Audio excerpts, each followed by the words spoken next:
I don't mind. Same. Hey friend, a petite brunette who had been quiet up till now, but who'd eyed me like I was a juicy stick since I walked in the door, piped up.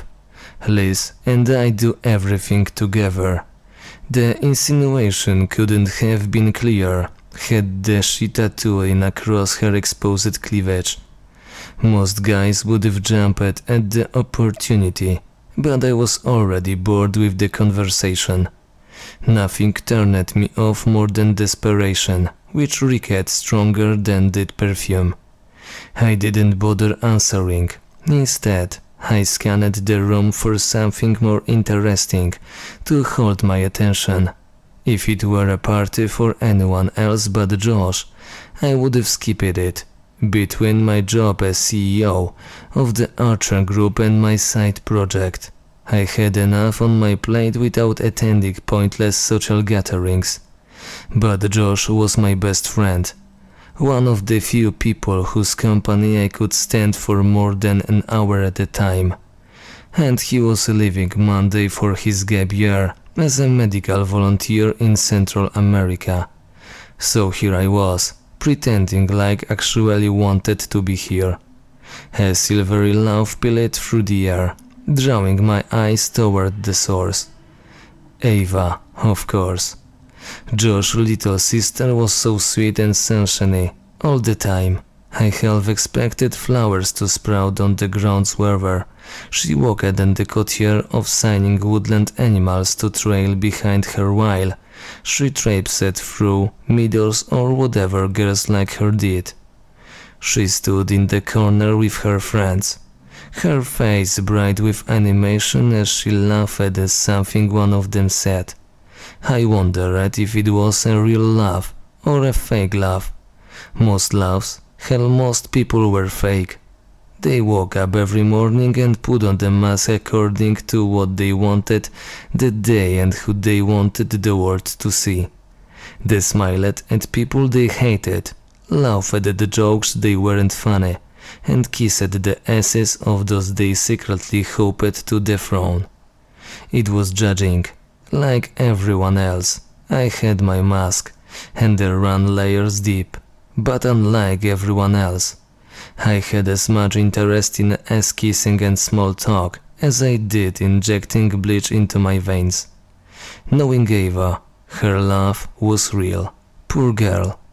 The world would eat her alive once she left the tire bubble. Not my problem. Yeah.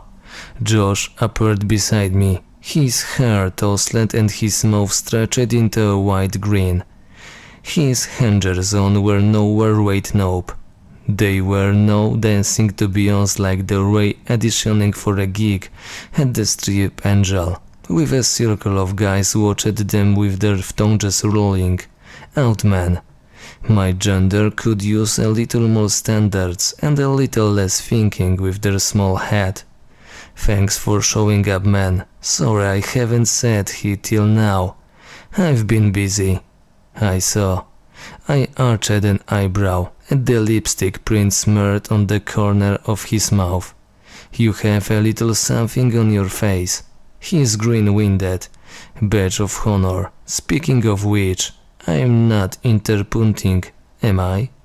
I glanced at the blonde and the brunette, who'd moved on to making out with each other after failing to capture my interest. No, I shook my head. $100 says you won't survive the full year in bumfuck nowhere. No woman, no parties. You'll be back before Halloween. Oh, yeah, of a little faith. There'll be a woman and the party is wherever I am. Josh sweeped an unopened beer from a nearby cooler and cracked it open. I actually wanted to talk to you about that. Me being gone, he clarified. Don't tell me you're getting sentimental on me. If you bought us friendship bracelets, I'm out. Fuck you, dude, he laughed. I wouldn't buy you as jewelry if you paid me. No, this is about Ava. My glass paused an inch from my lips before. I brought it home and the sweet burn of whiskey flowed down my throat. I hate beer. It tastes like piss. But since it was the drink du jour at Joe's parties, I always brought a flask of Macallan whenever I visited. What about her? Josh and his sister were close, even if they bickered so much I wanted to duct tape their mouths sometimes. That was the nature of siblings, something I'd never quite gotten to experience. The whiskey turned sour in my mouth, and I set my glass down with a grimace. I'm worried about her. Josh rubbed a hand over his jaw, his expression growing serious. I know she's a big girl and can take care of herself, unless she's getting stranded in the middle of fucking nowhere. Thanks for picking her up, by the way, but she's never been on her own for so long and she can be a little too trusting. I had an inkling of where Josh was going with this, and I didn't like it at all. She won't be alone. She has her friends. I inclined my head towards said friends. One of them, a curvy redhead in a gold skirt that made her look like a disco ball, chose that moment to hop onto table and shake her as the grab rap song blasting through the speakers. Josh snorted. Jules? She's a liability, not help. Stella is as trusting as Ava and Brigitte. Well, she has security, but she's not around as much. You don't need to worry. Tyre's safe and the crime rate here is close to zero. Yeah, but I'd feel better if I had someone I trusted looking after her, you know?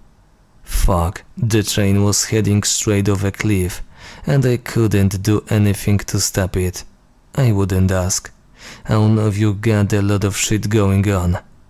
But she broke up with her ex a couple of weeks ago, and he's been harassing her. I always knew he was a little shit, but she wouldn't listen to me. Anyway, if you could keep an eye on her just to make sure she doesn't get killed or kidnapped or anything. I do big. You already owe me for all these times. I saved your ass, I said wearily.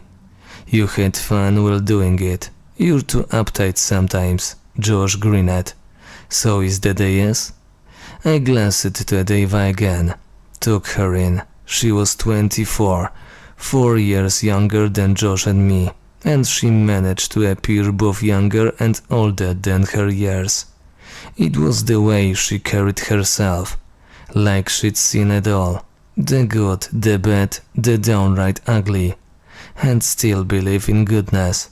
It was as stupid as it was admirable.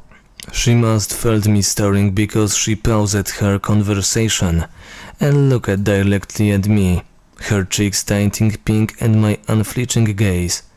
She'd changed out of her jeans and t-shirt into a purple dress that swirled around her knees.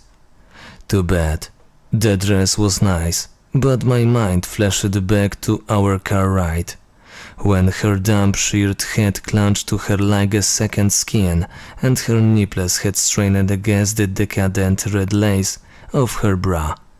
I'd meant what I said about her not being my type, but I'd enjoyed the view. I could imagine myself lifting that shirt, tugging her bra aside with my teeth, and closing my mouth around those sweet haired peaks. I yanked myself out of the startling fantasy fast. What the fuck was wrong with me? That was Josh's sisters. Innocent doe-eyed, and so sweet I could throw up. The total opposite of the sophisticated, jaded woman I preferred both in and out of bed. I didn't have to worry about feelings with the latter. They knew better than develop around me. Ava was nothing but feelings with a hint of sass. A ghost of smile passed over my mouth when I remembered her parting shot earlier. I hope that stick in your ass punctures a vital organ. Not the worst thing anyone said to me, not by a long shot, but more aggressive than I expected coming from her. I'd never heard her say a bad word to or about anyone before.